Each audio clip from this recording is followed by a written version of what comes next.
नर्मदेहर अपने इस अभियान में मैं आज हूँ राजेंद्र बिल्लोरी जी के साथ। आप डिप्टी कलेक्टर की पोस्ट से रिटायर हुए हैं, समाज में बेबाक राय रखने के लिए जाने जाते हैं और समाज के हर पक्ष हर पहलू पर एक अच्छी चर्चा इनके साथ हो सकती है। मैं भी बड़ा उत्सुक हूँ आपसे मिलने के लिए, आपसे चर्चा करने के लिए कि हम समाज को एक अच्छा विचार दें। आगे मिलते हैं राजेंद्र सर से। सर, नर्मदेहर वर्तमान दौर में समाज में जो एक परिवर्तन आ रहा है, समाज जागरूक हो रहा है, समाज गतिशील हो रहा है, युवा हमारे समाज में जुड़े हुए हैं, युवा एक परिवर्तन चाहते हैं। ये सारे विषयों पे हम चर्चा करेंगे। सबसे पहले एक छोटा सा परिचय मैं आप ही से लेना चाहूँगा, क्योंकि आपने बहुत सारे सरकारी पदों पर काम करते हुए हैं, समाज सेवा के भी काम किए हैं। तो शुरुआत करते हैं सर आपके परिचय से।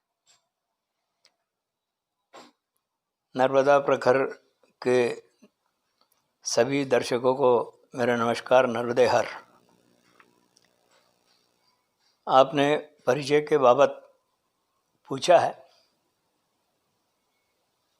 औपचारिक परिचय में तो यह है कि मैं अपनी प्रशासनिक सेवा में डिप्टी कलेक्टर के पद से खंडवा से रिटायर्ड हुआ हूँ। शासकीय सेवा में आने से पहले मैं वकालत के व्यवसाय में भी रहा हूँ। 6 साल तक मैंने वकालत भी की थी और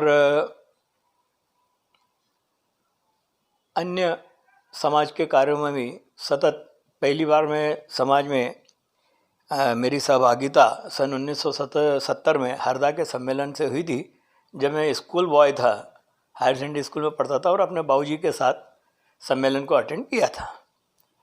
वो मेरी सहभागिता कोई ऐसे कोई एक्टिव पार्टिसिपेशन वाली तो थी नहीं, क्योंकि बच्चे थे, लेकिन बीजारोपण उस सम्मेलन से ज़रूर हो गया था।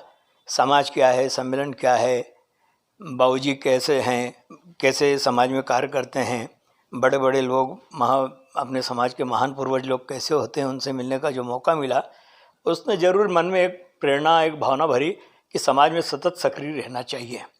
और ये ईश्वर की कृपा है कि सन 1970 के बाद से सतत मैं समाज में सक्रिय हूँ। और अवसर मिले या न मिले, पदीय अवसर मिले तो भी मैं 81 से कार्यकारिणी में भी रहा, युवा कार्यकारिणी में भी रहा, राजेश भाई डोंगरे के साथ में महासभा का उपाध्यक्ष भी रहा, और उसके बाबूजी के पहले से नीलोसे साहब की कार्यकारिणी से लेकर तो सुभाष महोदय जी के पहले कार्यकाल तक सतत में किसी न किसी पद पर रहा गया। ये माना जा सकता है कि समाज सेवा रिटायरमेंट के बाद जैसे कई लोग शुरू करते हैं, ऐसा समाज में आजकल चल भी रहा है, तो आप समाज सेवा नौकरी करते हुए कर रहे हैं। निश्चित रूप से। और इतने सारे कार्यकालों में आपने पद भी लिया है, समाज सेवा भी की है, कहीं न कहीं लोगों की मदद भी की है।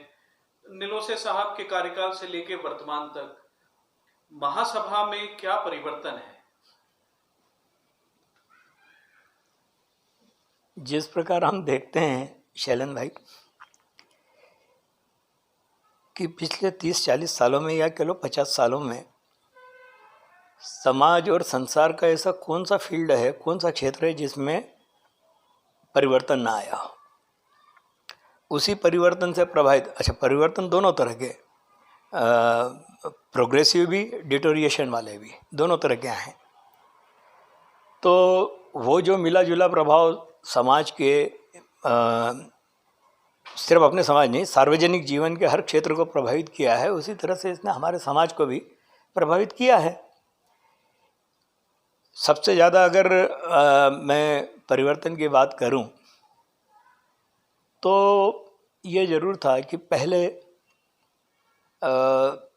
बहुत ही निष्ठावान तो सभी रहते हैं, लेकिन एक सार्वजनिक जीवन की जो सफलतम या उच्चतम सफलता अर्जित किए हुए व्यक्ति नेतृत्व करते थे और उनके सार्वजनिक जीवन में अपनी सफलता से जो उनके अनुभव रहते थे उसका लाभ वो समाज को देते थे। तो जिसका जितना अनुभव रहता था, जिसकी जितना कार्य रहता था वो समाज लाभान्वित होता था। नहीं, कार्यशैली का भी कोई परिवर्तन है या वैसी ही कार्यशैली है? जैसे मैंने बताया ना आपसे कि अ, जो 50 साल में जो परिवर्तन हम आज देखते हैं हर क्षेत्र में जीवन के, वो परिवर्तन तो है। प्रकृति परिवर्तन के साथ जैसे शनै शनै हो रहा है, वैसी महासभाओं में परिवर्तन रहा, दिख ही रहा है। चलिए, तो इस परिवर्तन से समाज खुश है? समाज खुश है या नहीं, इसके अपने अपने कारण होंगे। जो खुश है तो क्यों है, खुश नहीं है तो क्यों है, क्यों नहीं है, ये अपने अपने कारण होते हैं। ऐसा एकाध बात छोड़ दे तो नाखुश होने का कोई कारण मुझे नहीं दिखाई देता। समाज को बांधे रखने के लिए हमारे समाज में महासभा की परिकल्पना की गई। क्या हम उस परिकल्पना में सफल हुए? शैलन भाई, समाज की परिभाषा अगर हम देखते हैं तो वो एक ही जाति के, एक ही रूढ़ी के, एक ही आचार विचार आचरण संस्कृति के लोगों का जो एक संगठन होता है, वो उस पर्टिकुलर जाति का एक समाज हो जाता है। समाज और समाज की महासभा या समाज का संगठन क्यों होता है? सिर्फ एक ही कारण होता है कि सबको संगठित रखें। तो सबसे पहली जिम्मेदारी समाज में, समाज की नेतृत्व की, समाज के हर वडील आदमी की और समाज के प्रत्येक व्यक्ति की, सिर्फ जो नेतृत्व कर रहे हैं सिर्फ महासभा की जिम्मेदारी भी नहीं है या नेतृत्वकर्ता की जिम्मेदारी भी नहीं है। समाज के प्रत्येक व्यक्ति की ये जिम्मेदारी है जो शनै शनै बहुत प्रगति करती गई और समाज संगठित रहा। समाज का पहला दायित्व, समाज की महासभा का पहला दायित्व, संगठन का पहला दायित्व, चाहे वो इकाई स्तर पर हो, चाहे ग्राम स्तर पर, चाहे इंडिविजुअल स्तर पर हो, व्यक्तिगत स्तर पर हो, हमेशा अपने लोगों को, अपने व्यक्तियों को जोड़ के रखने की भावना जो विकसित करना चाहिए, पैदा करना चाहिए, वही समाज के नेतृत्व की असली सफलता। बात इकाइयों की निकली है। महासभा ने अपना लक्ष्य पूरा करने के लिए इकाइयां गठित की। क्या इकाइयां अपना लक्ष्य पूरा करने में सफल रही, समाज को संगठित करने? शैलेन भाई, थोड़ा सा और इसमें कहना चाहूँगा, हमारा समाज और हमारे समाज की महासभा कोई भारत सरकार या मध्य प्रदेश सरकार नहीं है जिससे हम हजारों उम्मीदें लगा के बैठे और हम ये सोचें कि हमारी समस्याएं पल भर में दूर हो जाएगी। ऐसा नहीं है।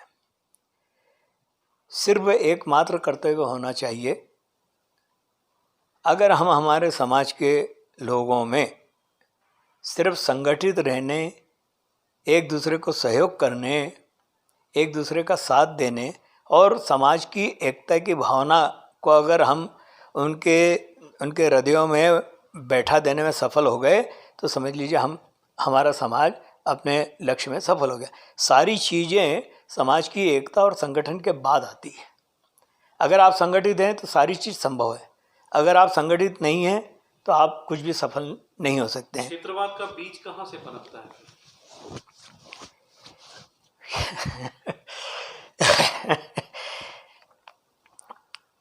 क्षेत्रवाद का बीज एक असामान्य दिमाग की उपज होती है। क्योंकि हर व्यक्ति चाहता है समाज का कि हम यूनाइट रहें, एक दूसरे से मिले जुले रहें, एकता हम में बनी रहे, पर फिर भी ये एक प्रस्फुटन बीज का अचानक कैसे हो सकता है? कहीं ना कहीं कुछ रीजन तो होगी। नहीं, मैं बहुत साधारण सा कारण है। समाज है, 100 लोग हैं, 100 लोग में से हम 75 इकट्ठे हैं, 25 जो हैं वो उनके निजी कारणों से या इन 75 लोगों के कारणों से आपसे सहमत नहीं है। अब अगर वो सहमत नहीं है तो वो आपके प्रति आस्था या विश्वास नहीं रखेंगे, वो एक आपसे विरक्त विलग होने की कोशिश करेंगे। अब असंतुष्टों को संतुष्ट करने की नीति भी होनी चाहिए। वही मैं बताने जा रहा हूँ आपसे, नेतृत्व की कसौटी वहीं पर है। ये राजनीति नहीं है जहाँ 51 साथ में हो गए और आप चल दिए। समाज और राजनीति में यही फर्क है। 51-49 का खेल समाज में नहीं होता है। समाज में 100 मतलब 100। आपको नेतृत्व की सफलता की कसौटी यही सी बात पर है कि आपने सबको साथ लिया कि नहीं, आपने असहमति के स्वर को सम्मान दिया कि नहीं। मैंने आपसे बार बार कहा था कि समाज में या तो आप अपने तर्कों से सामने वाले को सहमत करिए, या फिर सामने वाले के तर्क अगर आप सहमत होइए। यहाँ पर आप बीच रास्ते में नहीं छोड़ सकते कि मैं आपसे सहमत नहीं हूँ या वो मुझसे सहमत न।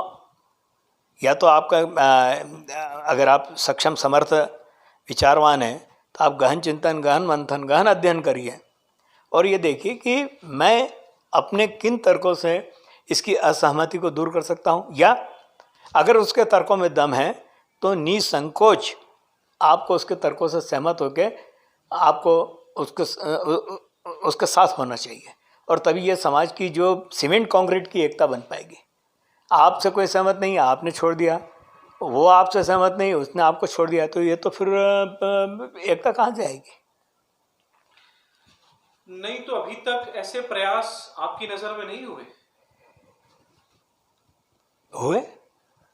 हुए फिर चूक कहाँ रही? मैं बताऊं आपसे, मैंने जैसे आपने पढ़ा होगा सन 87-88 में शिवनी मालवा का एक उदाहरण बाबूजी की जीवनी के लेख में भी छपा है। अशोक भाई नेगी ने बताया है कि वहाँ दो पक्ष बिल्कुल घोर विरोधी या असहमत थे। घोर विरोधी तो नहीं कह सकते, असहमत थे, एक दूसरे से असंतुष्ट थे। वहाँ गए, नेतृत्व गया, 5-50 समाज के सम्मानित लोगों को लेके गया, उनको समझाया, 7-8 घंटे 10 घंटे बैठक चली। बैठक का सुफल सुपरिणाम यह हुआ कि सब गले मिले, एक दूसरे से सब ने संकल्प लिया कि हम आज से एकजुट रहेंगे। 35 साल पुरानी बात है ये नेतृत्व की बात कही आपने। एक शब्द लिया था 51 सदस्यों वाला। 51 सदस्य संविधान परिवर्तन में जुड़े हुए हैं, क्या ये गलत है? नहीं, फिर से बोलना। 51 सदस्य हाँ, संविधान के परिवर्तन में रखे हुए हैं। नहीं, आप गलत समझ गए। वोटिंग के अधिकार नो, आप गलत समझ गए। 51% मैं बोल रहा हूँ भाई। आपको चुनाव में आप कब जीतेंगे? जब आपको 51% वोट मिलेंगे। 51 संख्या नहीं मैं बोल रहा हूँ, 51% और 49%। मैं आता हूँ संविधान के 51 की सदस्यता। ठीक है, ये पहले से चला आ रहा है। मैंने ऐसा सुना है कि पहले भी जो कार्यक्रम होता था और कार्यक्रम समिति जो होती थी, आयोजक समिति, उसके सदस्य वोटिंग का अधिकार लेते थे। उसी आधार पर ये 51 सदस्यों के सूची भी रखी है। तो इसमें कुछ परिवर्तन होना चाहिए क्या? संविधान यहाँ पर सही है, सटीक है, जो समाज को रिप्रेजेंट सही तरीके से कर पाएगा? अब दो बातें पहले तो स्पष्ट कर दूं आपसे।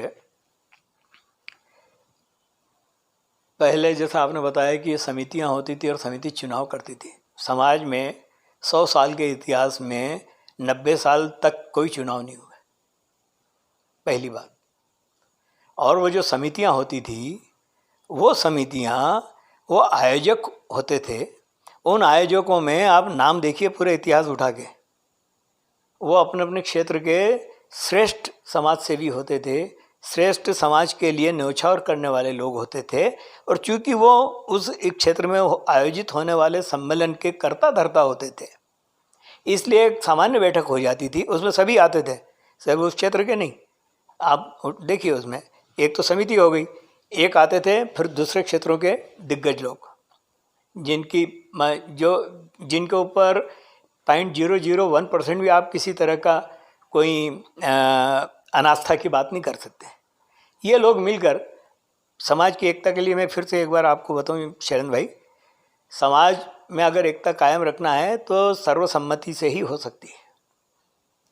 निर्वाचन का वायरस जहाँ भी जाता है, चुनाव का वायरस जहाँ भी जाता है, वहाँ आप खुद भी अनुभव करना, वहाँ आप कैसे किसी को जोड़ पाएंगे। ये समाज है, राजनीति नहीं है। मेरा बार बार ये निवेदन है कि समाज में राजनीति नहीं, राजनीति में समाज ले जाओ। मैं खुद कहता हूँ, आप राजनीति में समाज ले जाओ। हर राजनीतिक दल को एक मैसेज जाना चाहिए कि भैया हम सब एकजुट हैं। हर राजनीतिक दल को यह एहसास हो जाना चाहिए कि भैया नारवंदी समाज का कोई भी अगर प्रत्याशी हुआ तो पूरा नारवंदी समाज एकजुट है। ये मैसेज जिस दिन हम देने में सफल हो गए, राजनीति वाला आपके घर चल के आएंगे। लेकिन अगर समाज में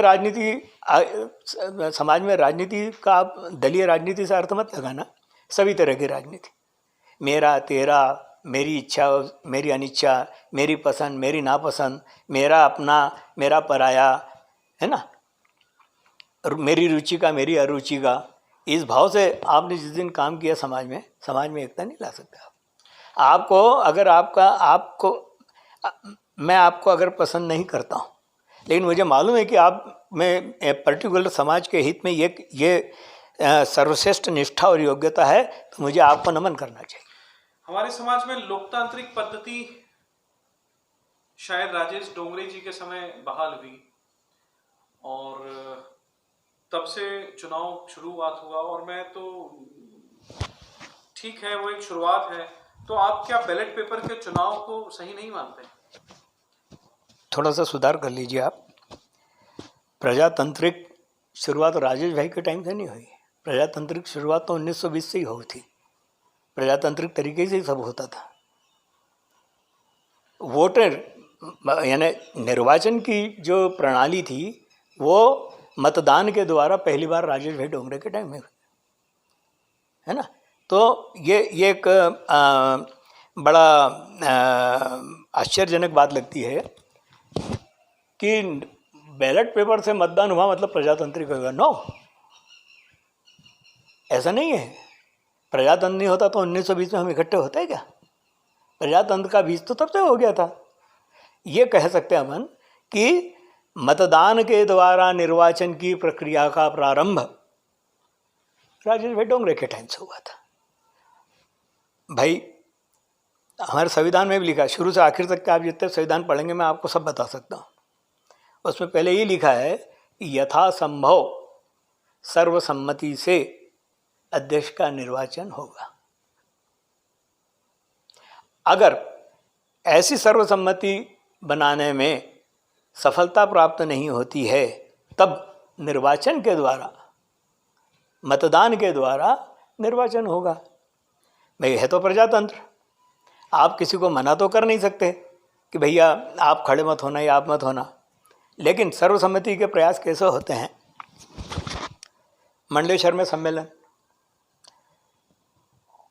मंडलेश्वर में हमारे समाज के बहुत ही वो भी एक दिग्गज पुरुष हुए हैं, डॉक्टर रमेश चंद्र डोंगरे का जी का नाम सुना होगा आपने, महासभा अध्यक्ष रहे। उनके निर्वाचन की बात आई। हमारे एक भाई थे, उन्होंने भी फॉर्म भर दिया था। अब सवाल ये था कि अगर उस भाई को समझा दे तो निर्वाचन की नौबत नहीं आएगी। आप ताजुब करेंगे, रात के 1 बजे कालीचरण जी शक्करकाय और बाबूजी, वो भी बहुत विद्वान व्यक्ति था जिसने फॉर्म भरा था, लेकिन संस्कारवान थे। ये रात में 1 बजे गए, उसको रात में 2:30-3 बजे उठाया कि बेटा अपने को नाम वापस लेना। वो बाबूजी और कालीचरण जी शक्करकाय को देखा, हो आ गया, फॉर्म उठा लिया, निर्विरोध चुनाव हो गया। ऐसे प्रयासों की ज़रूरत है। अब सवाल, ऐसे प्रयास कौन करे? ऐसे प्रयास करने के लिए ऐसी व्यक्तित्व हमारे बीच में हमको चुनना पड़ेंगे जिनकी बात में वजन हो, जिनकी बात को मानने के लिए, जिनकी इच्छाओं का सम्मान करने के लिए किसी को कोई आपत्ति ही ना हो। क्या हम ऐसे व्यक्ति तो ढूंढ सकें आज? पहले तो बहुत थे, पहले तो सैकड़ों की संख्या में थे। आज हमको ऐसे व्यक्तित्व के पास जाना पड़ेगा। प्रजातंत्र की बात चल रही है, कई इकाइयों में कई वर्षों से चुनाव नहीं हुए।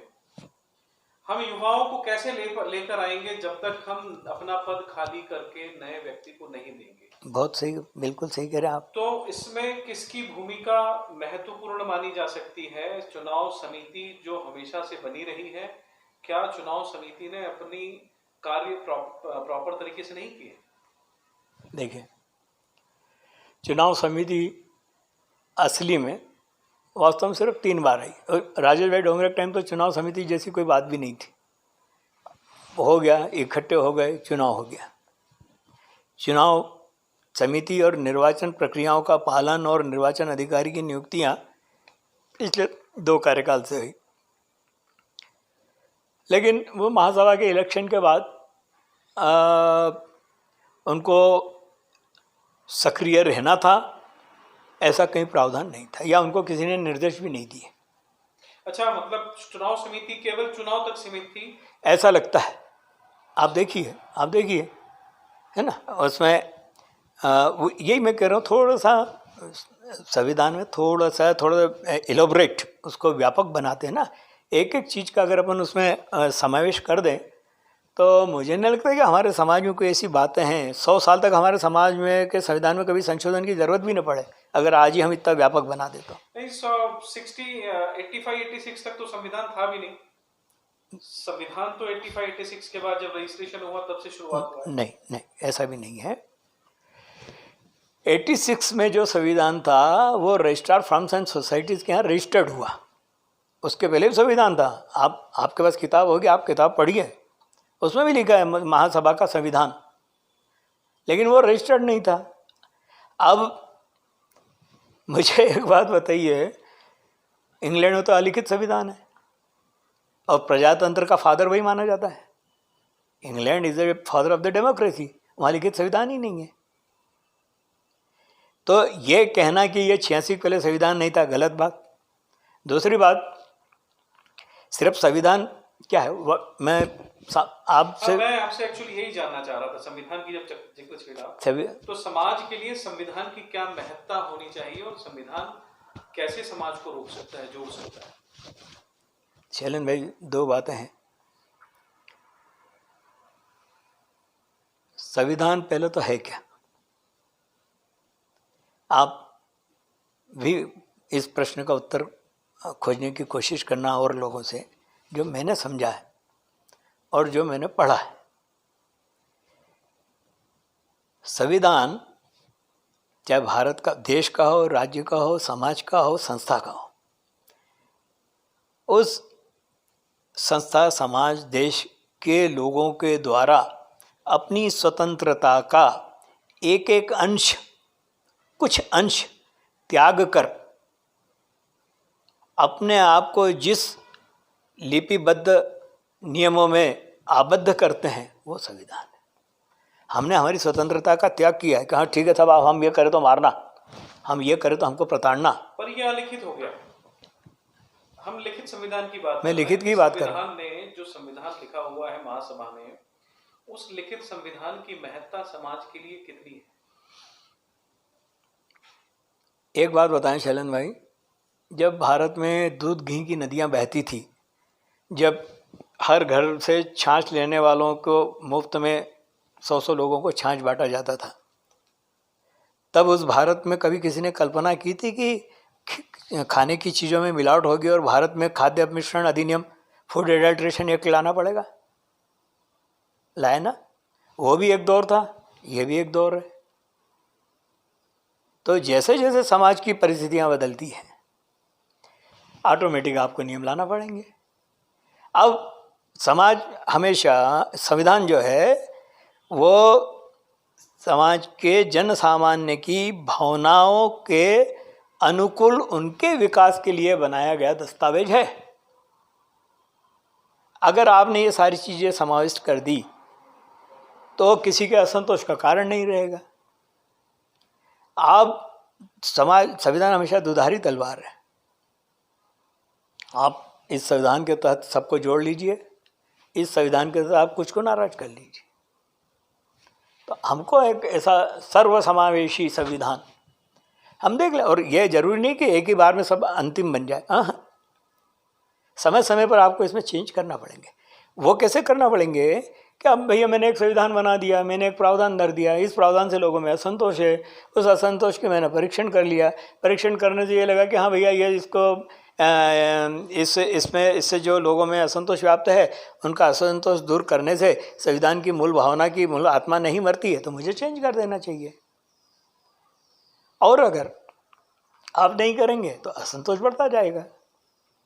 आप मुझे एक बात बताएं, सिंपल सा एक बताता हूँ आपको।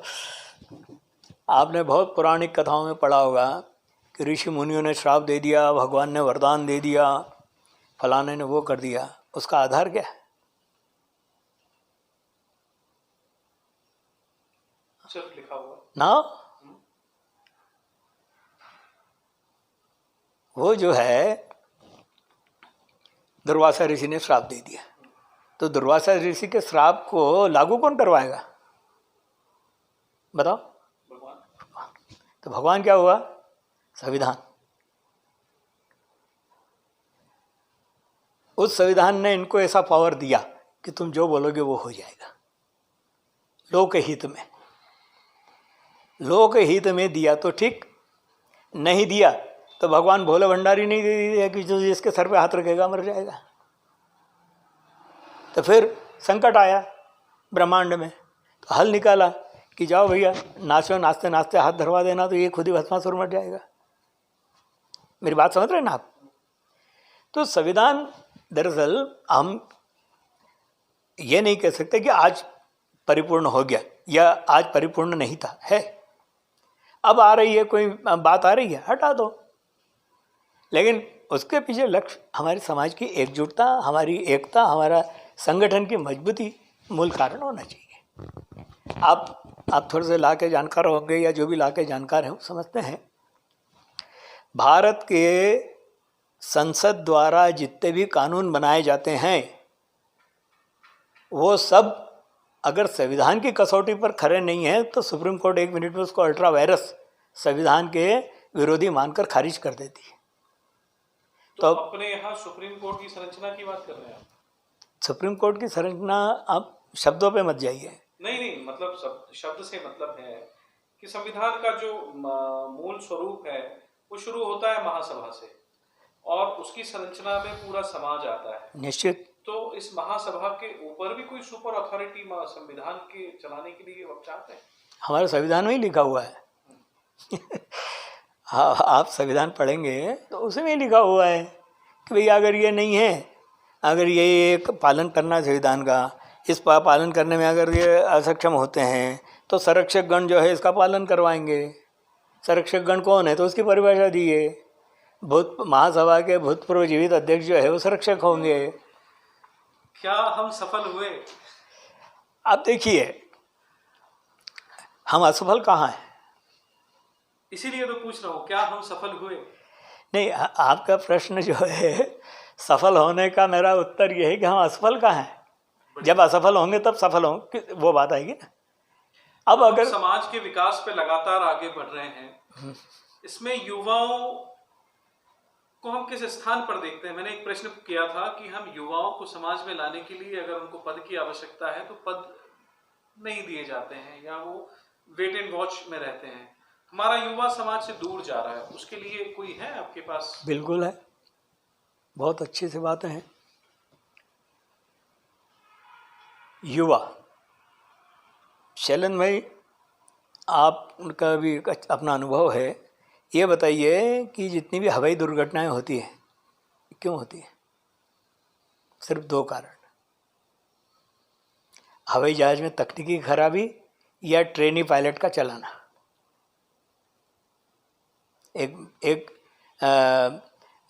ये दोनों चीज़ें अगर नहीं है तो आप देखेंगे इतने साल के इतिहास में, हवाई जहाज़ों के इतिहास में, दुर्घटनाओं का इतिहास निकाल के देख लीजिए आप।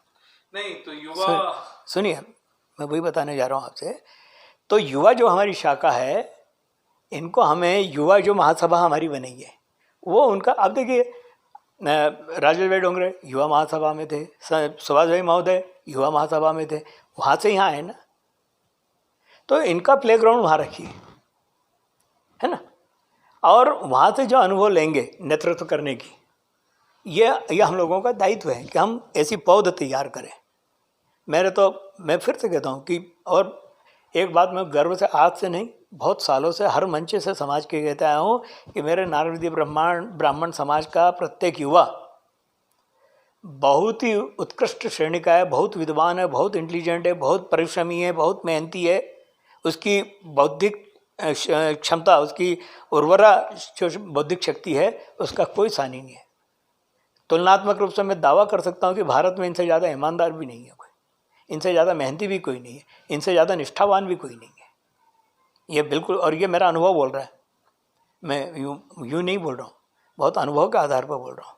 जहाँ भी गया हमारा नारदी समाज का एक भी युवा अपनी छाप छोड़ के आया, इसका गर्व है मुझे। अब अगर ऐसी संपदा हमारे पास है तो उसका हम क्या लाभ ले सकते हैं, ये हमको विचार करना चाहिए। एक चीज़ और बताऊँ, मैं एक चीज़ और हमेशा समाज के हर मंच से बोलता आया हूँ, आप कुछ मत करिए समाज में, सिर्फ एक काम कर दीजिए। जो जहाँ भी है, आप किसान हैं, आप वकील हैं, आप डॉक्टर हैं, आप चपरासी हैं, आप कलेक्टर हैं, आप अफसर हैं, जो जहाँ भी है, सिर्फ अपने समाज का कोई बंधु आ जाए तो उसकी मदद कर दीजिए। मदद भी मत करिए, गलत मदद बिल्कुल मत करिए, लेकिन सही मदद करने से चूकिए मत। बस यही आपकी समाज सेवा बहुत बड़ी सेवा होगी। चुनावी दौर है वर्तमान में, महासभा कैसी चाहते हैं, कैसा देखते हैं आप महासभा अध्यक्ष कैसा होना चाहिए?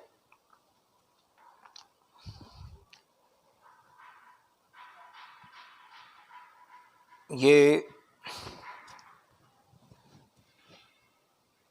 मैंने पहले भी आपको बताया, नेतृत्व की पहली कसौटी है समाज को संगठित रखने वाला जो नेतृत्व हो वो हमें चाहिए। वो नेतृत्व जिसके कारण स्वतः समाज में एकता का भाव उपज जाए, वो नेतृत्व चाहिए। वो नेतृत्व चाहिए जो सबको साथ 100%, 51% या 49% वाला नहीं, 100% को साथ में लेके चलने की सोच रखता हो, संभावना रखता हो, सामर्थ्य रखता हो, वो नेतृत्व चाहिए। वो नेतृत्व चाहिए जो अपना पराया, रुचि अरुचि, पसंद नापसंद, रिश्तेदारी नातेदारी, इनसे ऊपर उठकर समाज के हित में जो श्रेष्ठ हो वो निर्णय ले, वो हमें नेतृत्व चाहिए। और मैं तो ये कहूँगा कि हमारे समाज में ऐसा नेतृत्व है। समाज अगर जिम्मेदारी देता है तो क्या आप ये जिम्मेदारी निर्वहन करने को तैयार हैं?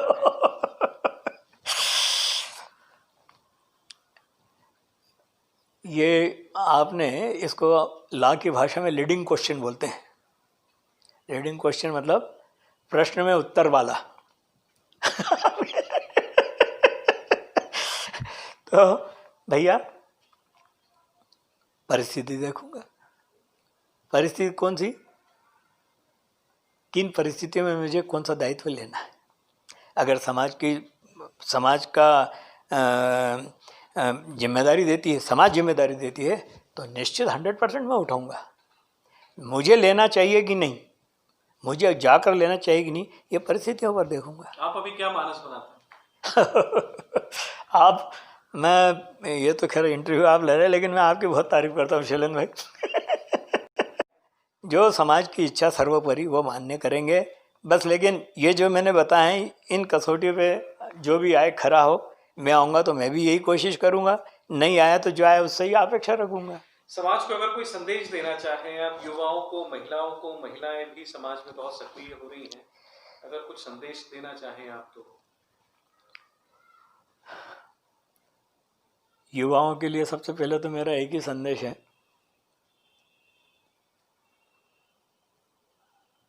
कि सबसे पहले तो अपनी शिक्षा का सर्वोच्च लक्ष्य पहले प्राप्त करें। शिक्षा छोड़कर समाज सेवा बाद में सोचें। एक, शिक्षा प्राप्त करने के बाद पारिवारिक के जीवन यापन के लिए यथासंभव वो प्रयास करें। उसके बाद उसमें स्थापित होने के बाद, गृहस्थ जीवन प्रारंभ करने के बाद अपनी दैनिक दिनचर्याओं के साथ साथ फिर समाज के कार्य में जुटे। ये इसलिए ताकि उनका पथ विचलन न हो, है ना। मतलब कि एक लक्ष्य लेके चले, और शिक्षा का लक्ष्य आज का नहीं, आप 1920 का पहले सम्मेलन का आप प्रस्ताव उठा के देख लीजिए। महिला शिक्षा की बात 1920 में करने वाला हमारा समाज पहला समाज है, और उसके हमारे पहले सिर्फ कायस्थ समाज ने ये बात कही है पूरे भारत में। तो महिलाओं के लिए भी हम तो यही कहेंगे। और भारतीय नारी, अब नारंजो समाज की नारियों की आप क्या बात करते हो, आप आपकी ग्रैंड मदर को याद करिए, जो सिस्टमेटिक जीवन उन्होंने जिया होगा। आपकी मदर को, आप तो मतलब हमारी मदर तो 85-88 साल में एक्सपायर हुई। आप उनके देखिए, उठना, कैसे संस्कार देना, कैसे अध्ययन करना, एक शैली दी उन्होंने। मतलब उन विद्वत्ता से परिपूर्णता, विदुषी तब भी थी वो, हर घर में, मैं अपने ही नहीं कह रहा हूँ, हर घर में थी। अब उनके लिए क्या समाज में सक्रियता रखें। ये बातों पे चलते चलते एक प्रश्न आया है,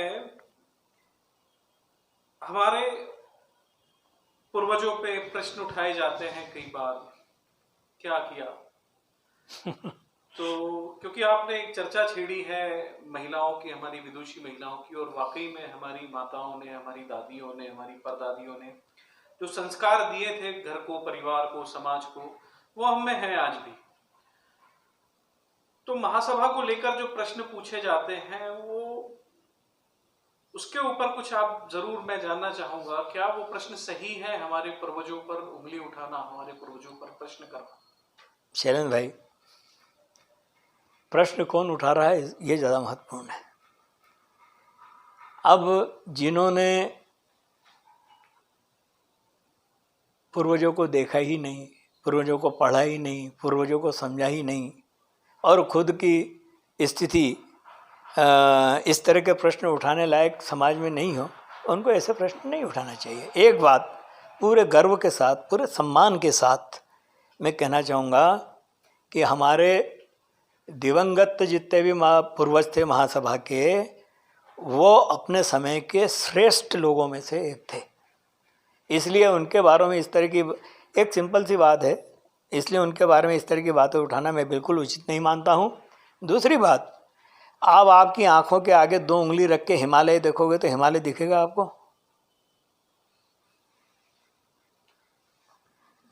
प्रश्न वही है, आप उंगली हटा के देखिए। तीसरी बात, आपको यहाँ से रात में भोपाल तक जाना है कार से, तो यहाँ से भोपाल तक की लाइट आपकी कार में थोड़ी है, उसका एक 20 मीटर 10 मीटर की एक लाइट है। आप वो 10 मीटर तक जाए, फिर वो लाइट आगे जाएगी, फिर 10 मीटर तक जाए, फिर वो लाइट आगे जाएगी। ऐसे करते करते आप अंधेरे में भोपाल पहुंच जाएंगे ना। तो हमें प्रयास वो करना चाहिए। तो ये पूर्वजों के बारे में किसी भी तरह की कोई भी बात हो, उनके सम्मान को मैं इसको त्रुटि मानता हूँ, चूक मानता हूँ। किसी को भी ऐसी बातें नहीं करनी चाहिए। चलिए, इस अंधेरे को चीरते हुए हम उजाले की तरफ गतिमान हैं और बढ़ते चले जा रहे हैं। समाज गतिशील है, और आपके इस अंतिम वक्तव्य के बाद मैं विदा चाहता हूँ। मैं चाहता हूँ कि आपको और समाज सुने। एक अगला वीडियो मैं आपका ज़रूर लूँगा, और अगले वीडियो में हम मिलेंगे बहुत जल्दी हमारे एक नए विशिष्ट अतिथि से। नर्मदेहर, मैं ब्राह्मण हूँ, मैं नार्मदी ब्राह्मण हूँ, गर्व है मुझे। हमेशा गर्व से कहो मैं नार्मदी हूँ। मैं नार्मदी।